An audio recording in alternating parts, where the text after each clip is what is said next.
Police को खेतों में एक बहुत बड़ा बैग मिलता है और जब बैग को खोला जाता है तो उसके अंदर होती है एक आदमी की लाश जो कि दो हिस्सों में कटी हुई थी। अब पुलिस उस खेत को चारों तरफ से घेर लेती है, डॉग स्क्वाड आती है, फॉरेंसिक आती है और चप्पे चप्पे को अच्छी तरह से देखा जाता है, लेकिन कोई भी सबूत हाथ नहीं लगता। तभी क्या होता है, एक आईपीएस होते हैं, उनकी नज़र उस बैग पे लगे हुए एक बारकोड के ऊपर पड़ती है। दरअसल ये बारकोड क्या है, जब कोई आदमी विदेश जाता है या आता है तो उसका जो लगेज होता है वो अलग से आता है, तो उसके ऊपर एक बारकोड होता है जिससे कि पता चल सके कि ये आदमी कौन है, कहाँ का रहने वाला है, क्या करता है और कहाँ से आया है। अब पुलिस वाले क्या करते हैं, इस बारकोड को चौधरी चरण सिंह अंतर्राष्ट्रीय हवाई अड्डे पर भेज दिया जाता है और वहाँ पे उस आदमी के बारे में पता किया जाता है कि ये कौन है। तो दोस्तों उस आदमी की टोटल जानकारी पुलिस को मिल जाती है। फिर पुलिस उस आदमी के घर पे जाती है ये देखने के लिए कि यही आदमी मरा है या कोई और मरा है, या फिर इसी आदमी ने किसी और को मार के इस बैग के अंदर पैक करके खेतों में फेंक दिया है। तो दोस्तों इसके बाद क्या होता है, इसके बाद इस केस की परतें जो है खुलती जाती हैं। अब मैं आपको शॉर्ट में बताना चाहूँगा, दरअसल ये जो आदमी है ये विदेश में रहता था, साल में 10-12 दिन के लिए अपने घर भारत आता था। अब इसकी जो पत्नी है उसका जो इश्क है उसी के भांजे के साथ हो जाता है, और जब ये आदमी भारत आता है तो इसकी पत्नी और भांजा मिलके इसे मार डालते हैं, फिर बीच में से आधा काटते हैं, उसके बाद बैग में अटैची में पैक करते हैं और खेत में फेंकाते हैं। इस केस को भी मुस्कान और सौरभ राजपूत के केस की तरह ही देखा जाता है। जैसे कि मुस्कान ने सौरभ राजपूत को मारा था, वैसे ही इस पत्नी ने भी अपने पति की हत्या की थी। अब दोस्तों आखिर उस दिन ऐसा हुआ क्या था कि इसने अपने पति की हत्या कर दी अपने भांजे के साथ मिलके। ये कहानी क्या है पूरी शुरू से लेकर आखिर तक की, आज की कहानी से हम बस यही जानेंगे। दोस्तों मैं कहानी शुरू करूंगा उससे पहले बस आपसे यही कहना चाहूँगा कि अगर आप मेरे चैनल पर नए हैं तो चैनल को जल्दी से सब्सक्राइब कर दीजिएगा, ताकि रोजाना शाम को 8 बजे मैं आपके लिए एक सच्ची घटना की कहानी लेकर आ सकूं। नमस्कार दोस्तों, मैं गौरव शर्मा और आप देख रहे हैं गौरव शर्मा सफ़र। दोस्तों आज की जो सच्ची घटना मैं आपको सुनाने जा रहा हूं, ये सच्ची घटना शुरू होती है उत्तर प्रदेश के जिला देवरिया से, और जिला देवरिया के जो मुख्यालय है उससे लगभग 20 किलोमीटर दूर एक थाना लगता है। उस थाने का नाम है तरकुलवा, और तरकुलवा थाना क्षेत्र के अंतर्गत एक गाँव पड़ता है जिसका नाम है पकड़ी छाबर पटखोली। दरअसल दोस्तों मैं बात कर रहा हूं 20 अप्रैल 2025 की दोपहर लगभग 11 बजे का समय होता है। एक किसान होता है जिसका नाम होता है जितेंद्र गिरी। जितेंद्र गिरी क्या करते हैं, वो अपनी मशीन लेकर अपने खेतों में गेहूं की कटाई करने के लिए जा रहे होते हैं। उन्हीं की बगल में एक और खेत होता है जिसमें कि पूरा खेत कट चुका था और वो पूरा एक तरह से मैदान की तरह पड़ा हुआ था, पूरा साफ था खेत। तो होता क्या है, उनके पड़ोसी का नाम बता देता हूं जिसका ये खेत है।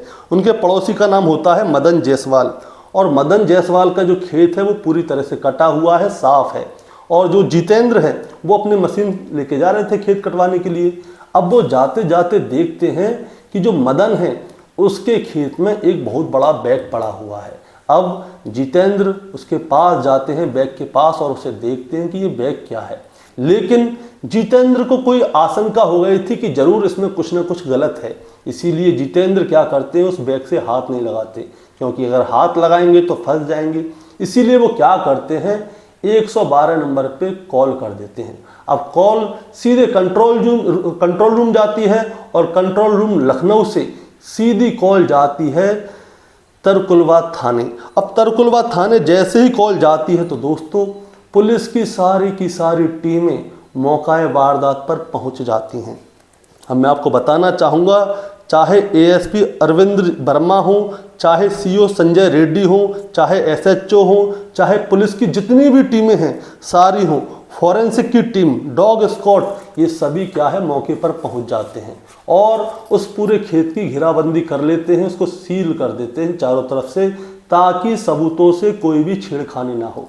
अब पुलिस वाले उस बैग को खोल के देखते हैं, और जैसे ही बैग को खोल के देखा जाता है तो उसके अंदर एक लाश होती है, और लाश लगभग 38-40 साल के किसी आदमी की होती है, जो कि 2 हिस्सों में कटी हुई होती है।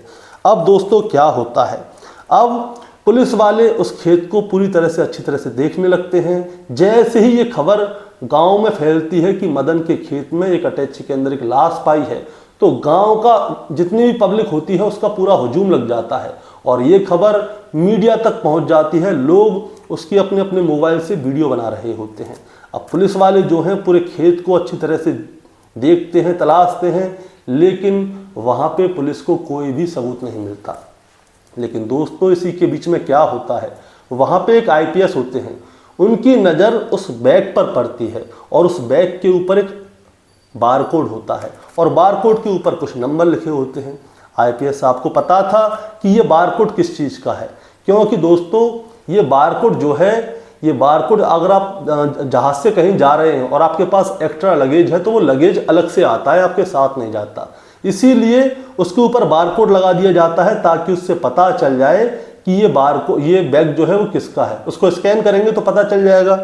इसीलिए क्या करती हैं आईपीएस साहब, उस बारकोड को चौधरी चरण सिंह अंतर्राष्ट्रीय हवाई अड्डे पर पहुंचा देते हैं और उनसे पूछते हैं कि ये बारकोड किसका है। तब उनसे पूछा जाता है कि आप इस बारे में क्यों पूछ रहे हैं, तो वो कहते हैं लाश पाई है, लाश के बारे में बाद में जानकारी लेंगे, पहले हम इस बैग के बारे में जानकारी लेना चाहते हैं कि आखिर ये बारकोड किसका है, किसके नाम पर ये बैग रजिस्टर्ड था और किसके नाम पे ये आया है। अब दोस्तों दोपहर से हो जाती है शाम और तब जाके जो चौधरी चरण सिंह अंतर्राष्ट्रीय हवाई अड्डा है वहाँ से उनको पूरी जानकारी मिल जाती है और ये नाम होता है, ये बैग जो है ये है नौशाद अहमद का पुत्र अली मोहम्मद। नौशाद अहमद की जो उम्र है वो 38 साल है, थाना माइल है और ज़िला देवरिया और गांव का नाम भटोली है। अब दोस्तों पूरी डिटेल नौशाद अहमद के बारे में पुलिस को मिल चुकी थी। अब पुलिस क्या करती है, उसी दिन शाम को लगभग 6 बजे नौशाद अहमद के गांव पहुंच जाती है और पुलिस जैसे ही उसका दरवाज़ा खटखटाती है तो उनके लिए जो नौशाद अहमद की पत्नी है जिसका नाम है रजिया सुल्ताना, वो दरवाज़ा खोलती है। अब रजिया सुल्ताना जैसे ही दरवाज़ा खोलती है तो पुलिस वाले उससे पूछते हैं कि आपका पति नौशाद अहमद कहाँ है, हम उनसे मिलना चाह रहे हैं। तो रजिया सुल्ताना बताती है कि नौशाद अहमद जो उसके पति हैं वो कल शाम से ही गायब हैं, वो घर पे वापस नहीं आए। अब दोस्तों पुलिस वाले पूछते हैं कि कहाँ गए नौशाद अहमद, उनके बारे में बताओ। अब रजिया सुल्ताना क्या करती है, वो घर की चौखट पे ही खड़ी होती है। वो पुलिस वालों को ना तो अंदर आने के लिए कहती है, ना ही उनके सवालों के जवाब सही से देती है।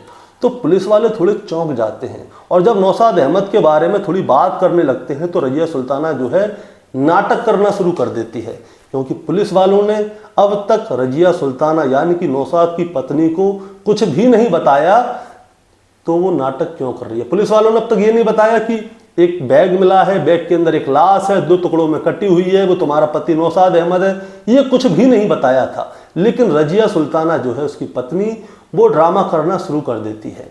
अब पुलिस वाले चौंक जाते हैं उसे देखकर और उसके ऊपर होने लगता है शक। और रजिया सुल्ताना जो है वो पुलिस वालों को अंदर भी नहीं बुलाती घर के और ना ही उनसे पानी वानी कुछ पूछती।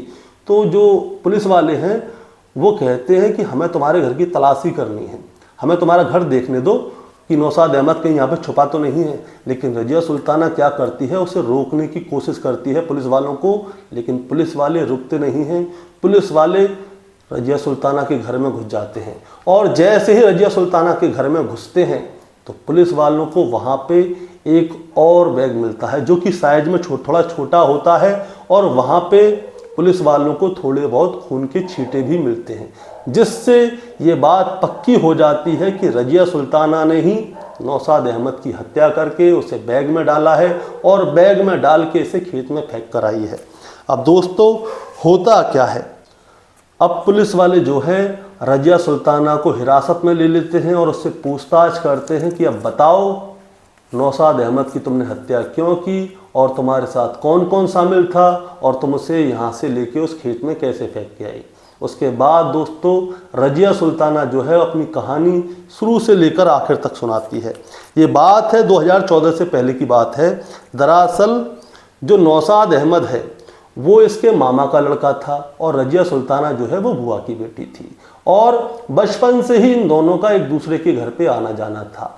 अब एक दूसरे के घर पे आना जाना था, तो इन दोनों को हो जाता है एक दूसरे से प्यार, और एक दूसरे से प्यार हो जाता है तो ये अपने घर वालों से कहते हैं कि हम दोनों शादी करना चाहते हैं। अब मैं आपको बताता हूँ कि ये जो रजिया सुल्ताना है उसका पूरा पता भी तो आपको बताना है। तो रजिया सुल्ताना जो है वो जिला बलिया, थाना बेलपरा और गांव बंडरी, ये यहाँ की रहने वाली थी।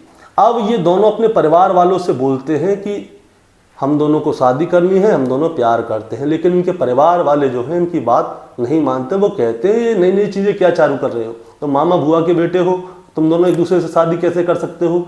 लेकिन जैसे तैसे करके ये दोनों अपने अपने माता पिता, अपने परिवार को मना लेते हैं, और फिर 2014 में नौशाद और रजिया सुल्ताना की हो जाती है शादी। अब दोस्तों मैं आपको बताना चाहूँगा, नौशाद जो है 3 भाई थे। पहला भाई था दिलशाद, दूसरा था नौशाद और तीसरा था मंसूर। मंसूर जो है गांव के बाहर रहता था, और जो नौशाद है वो साल 2015 में काम करने के लिए दुबई चला जाता है, और जो सबसे बड़ा भाई है दिलशाद वो विदेश में ही कोई काम करता है। अब दोस्तों नौशाद और रजिया सुल्ताना ने जो है परिवार की मर्जी के खिलाफ शादी की थी। अब परिवार की मर्जी के खिलाफ शादी की है तो परिवार तो साथ देगा नहीं। इसीलिए क्या होता है, ये जो नौशाद है 2015 में काम करने के लिए, रोजी रोटी कमाने के लिए दुबई चला जाता है, और दुबई अब वहाँ पे रहता है, वहाँ पे काम करता है। अब इन तीनों भाइयों की एक बहन और होती है, उसकी भी शादी इसी गांव में होती है। उनकी बहन का नाम है नूनहार। अब उसकी शादी भी इसी गांव में होती है। तो होता क्या है, नौशाद का घर जो है गांव के इस कोने पे होता है, और जो उसकी बहन है उसका घर इस कोने पे होता है। अब जब क्या कहते हैं नौशाद विदेश में रहता था तो घर में देखभाल करने वाला कोई नहीं था, किसको सामान लेके आना है, क्या करना है, क्या नहीं करना। तो उसकी बहन का एक बेटा होता है जिसका नाम होता है रोमान। अब रोमान जो है वो छोटा है, इसीलिए जो नौशाद है वो रोमान को कॉल करके कहता है कि बेटा तू ऐसा कर, मामी के पास रहा कर, तू देखा कर कि मामी को क्या चीज़ की ज़रूरत है, जो ज़रूरत है वो जो सामान चाहिए होता है वो तू ले आया कर, तेरे जो पैसे बनेंगे तुझे दे दिया करूँगा, और हमारे घर पे खा पी, हमारे घर पे मजे ले, तू आराम से ज़िंदगी काट, कोई टेंशन वाली बात नहीं है। इसीलिए क्या होता है दोस्तों, रोमान अब अपनी मामी के घर पे रहना शुरू कर देता है। कोई सामान लाना होता है, कुछ भी करना होता है, सारी चीज़ें रोमान ही देखता है, और जो नौशाद है वो दुबई में ही रहता है। अब मैं आपको एक और बात बताना चाहूँगा, नौशाद जो है साल में सिर्फ 10 या 15 दिन के लिए ही अपने घर, अपने गांव आता था, और उन दिनों में ही ये अपने घर पे परिवार को समय देता था। कोई शादी फंक्शन होता था वहाँ पे जाता था, घर के जितने भी काम होते थे जो कि नौशाद की वजह से रुके हुए हैं उन सारे कामों को देखता था, सारे रिश्तेदारों को देखता था, सारी चीज़ें वो 10 या 15 दिन में ही करता था। इसीलिए वो रजिया सुल्ताना को ज़्यादा समय नहीं दे पाता था, और उसके बाद वो वापस दुबई चला जाता था। मतलब कि आप मान के चलिए 350 दिन जो है वो दुबई में रहता था, और 10 या 15 दिन वो भारत में रहता था। इसी बीच में क्या होता है दोस्तों, जो रोमान है, रोमान और रजिया सुल्ताना, यानी कि रोमान भांजा है और रजिया सुल्ताना उसकी मामी है, इन दोनों के बीच में प्रेम प्रसंग पनपने लगता है, और प्रेम प्रसंग इतना ज़्यादा पनप जाता है कि ये दोनों जो है शारीरिक संबंध बनाने लगते हैं। अब नौशाद यहाँ पे रहता नहीं है, रोमान रोजाना उसके घर पे आता जाता है। अब ये प्रेम प्रसंग जो है चरम पे चल रहा था, और ये दोनों जब समय मिलता था तभी शारीरिक संबंध बनाते थे। नौशाद और रजिया सुल्ताना की एक बेटी भी हुई थी शादी के बाद, और उसका नाम रखा था इन्होंने फातिमा। वो फातिमा बच्ची छोटी है, 8 साल की है। अब क्या होता है दोस्तों, आज से लगभग 1 साल पहले की बात है, नौशाद को ये पता चल जाता है कि उसकी पत्नी रजिया सुल्ताना और उसका भांजा रोमान, ये दोनों एक दूसरे से प्यार करते हैं, और ये दोनों शारीरिक संबंध भी बनाते हैं। इसीलिए नौशाद जो है अपनी पत्नी रजिया सुल्ताना को बहुत डांटता है, फटकारता है। इनके परिवार के लोगों को भी पता चल जाता है कि जो रोमान और उसकी मामी रजिया सुल्ताना के बीच में अवैध संबंध है। इसीलिए गांव में पंचायत बैठाई जाती है, और रोमान को सख्त हिदायत दी जाती है कि तुम आगे से रजिया सुल्ताना से नहीं मिलोगे। मैं आपको बताना चाहूँगा दोस्तों, जो रोमान है वो ड्राइविंग का काम करता है, वो टैक्सी वगैरह चलाता है और भी बहुत सी चीज़ें चलाता है। समय के हिसाब से गाड़ी भी बदलती रहती है उसकी, मतलब परमानेंट उसके पास कोई गाड़ी नहीं है। अब क्या होता है, पंचायत बैठा दी जाती है, गांव में सब जगह पता चल जाता है कि रजिया सुल्ताना और रोमान के बीच में प्रेम प्रसंग है। लेकिन जो नौशाद था उसकी एक 8 साल की बच्ची थी, इसीलिए वो क्या करता है दोस्तों, वो अपनी बेटी को नहीं छोड़ना चाहता था, इसीलिए वो रजिया सुल्ताना को माफ़ कर देता है, लेकिन उसे हिदायत दे देता है कि तुम आगे से कभी भी रोमान से बात नहीं करोगी। और रोमान को भी पंचायत में यही बात बताई जाती है कि वो आगे से कभी भी रजिया सुल्ताना से बातें नहीं करेगा। और अब 1 साल बीत जाता है, तारीख रही होगी 8 या 9 अप्रैल। 8 या 9 अप्रैल को जो नौशाद है वो दुबई से वापस अपने घर आता है और बताया जाता है कि 22 अप्रैल को उसको वापस जाना था। लेकिन दोस्तों इसी बीच जो रोमान है उसके साथ आज से 1 साल पहले कुछ ऐसा हुआ था उस पंचायत में, जिसमें कि रोमान को अंदर से बहुत ज़्यादा गुस्सा थी नौशाद के ऊपर। इसीलिए रोमान और उसकी मामी रजिया सुल्ताना वो दोनों क्या करते हैं, वो नौशाद को मारने की पूरी प्लानिंग कर लेते हैं। और प्लानिंग में क्या करते हैं दोस्तों मैं आपको बताता हूँ। ये बात है 19 अप्रैल 2025 की रात को, लगभग 10 बजे का समय होता है। और 10 बजे के आसपास रोमान ने पहले ही रजिया सुल्ताना को एक बेहोशी की दवाई दे दी थी नशे की, ताकि वो उसे खाने में मिला दे। अब रजिया सुल्ताना ने अपने लिए, अपनी बच्ची के लिए, अपने पति के लिए, अपने ससुर के लिए खाना बनाया, क्योंकि यहाँ पे उसका ससुर रहता था उनके घर में। और जो नौशाद है उसके खाने में वो बेहोशी की दवाई या कोई नशे की दवाई मिला दी। उसके बाद रात को 10 बजे तकरीबन नौशाद सो जाता है। इसके बाद रजिया सुल्ताना रात को तकरीबन 2 बजे रोमान को फ़ोन करती है और उसे अपने घर पे बुला लेती है। अपनी बेटी को दूसरे कमरे में जाके सुला देती है। उसका ससुर बुजुर्ग था, वो दूसरे कमरे में सोता है। अब क्या होता है, रोमान घर के अंदर आता है और घर के अंदर आके वो कोई भारी चीज़ या कोई मूसली होती है या कोई भी चीज़ होती है वो उठा के नौशाद के सर पे बुरी तरह से मारता है। और जैसे ही वो मारता है तो नौशाद को आ जाता है होश और वो अपने आप को बचाने की पूरी कोशिश करता है। इसी बीच जो रोमान है उसके हाथ में कुल्हाड़ी पड़ जाती है और कुल्हाड़ी से तब तक नौशाद के ऊपर वार करता है जब तक कि नौशाद मर ना जाए। उसकी खून की छींटें घर में बिखर जाती हैं। अब इसके बाद क्या होता है दोस्तों, रजिया सुल्ताना जो है एक ट्रॉली बैग होता है, वो ट्रॉली बैग लेकर आती है और उससे कहती है कि इसमें रख के ले चल रहे हैं और इसको कहीं दूर फेंकाएंगे। ये दोनों उसकी लाश को उठाते हैं, टेढ़ी मेढ़ी करते हैं, गुड़ू मुड़ू करते हैं और उस ट्रॉली बैग में ठूसने की कोशिश करते हैं। लेकिन उसकी लाश उस ट्रॉली बैग में नहीं आती, क्योंकि नौशाद जो है वो लंबा चौड़ा हट्टा कट्टा आदमी था। अब इन दोनों का प्लानिंग फेल हो जाती है। अब रजिया सुल्ताना जो है उसकी नज़र एक और बैग पे पड़ती है जो कि नौशाद का होता है। वो जब भी दुबई जाता था या दुबई से वापस आता था तो उसी बैग को लेके जाया करता था, क्योंकि ये दुबई से अपनी बेटी, अपनी पत्नी, अपनी बहन, बच्चों सबके लिए वहाँ से बहुत सारा सामान लाता था तोहफे के तौर पे। वो बैग की हाइट ज़्यादा बड़ी थी। अब ये लोग क्या करते हैं, नौशाद के उसी वाले बैग को लेते हैं और उसमें उसको सेट करने की कोशिश करते हैं, लेकिन वो उसमें भी सेट नहीं होता। इसीलिए ये दोनों क्या करते हैं, उसकी लाश को बीच में से काट देते हैं। घर में खून ही खून बह रहा होता है।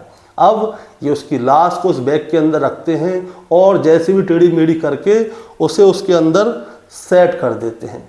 अब इसके बाद क्या होता है, उसकी चेन लगाते हैं और ये दोनों पूरे घर को अच्छी तरह से साफ करते हैं और जो पहला वाला बैग था उसे वहीं की वहीं रहने देते हैं।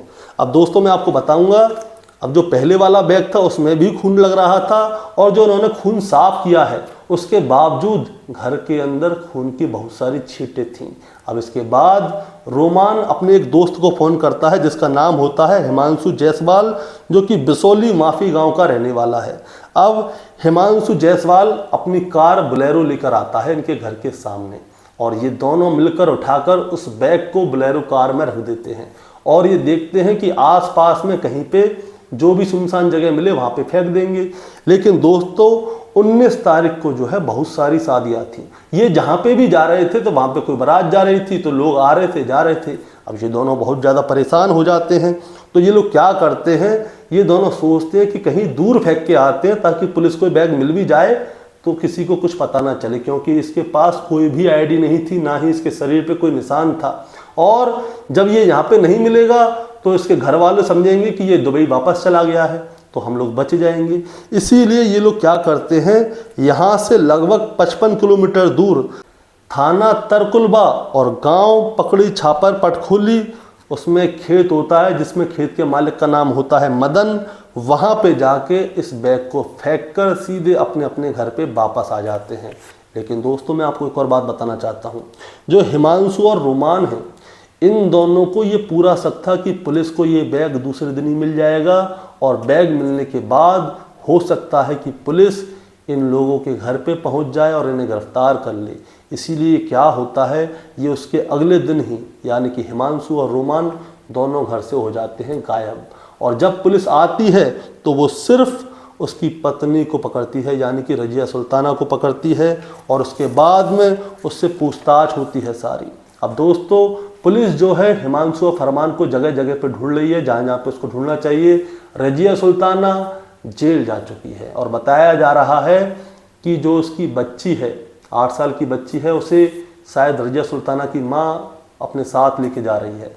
दोस्तों इस कहानी को सुनाने का मतलब आपको परेशान करना है, विचलित करना बिल्कुल नहीं है, बस आपको बताना है और जताना है।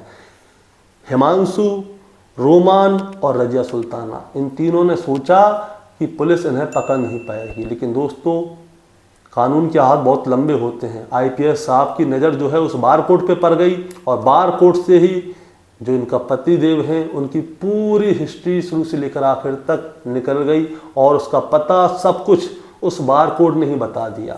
रजिया सुल्ताना जेल गई, हिमांशु और फरमान दोनों गायब हैं, रोमान गायब हैं। अब क्या होगा दोस्तों, इनसे पूछा जा रहा है, दरअसल इनसे पूछा गया था कि जो इसका पति है वो साल में सिर्फ 10 या 15 दिन के लिए आता था, तो उसे मारने की क्या वजह है।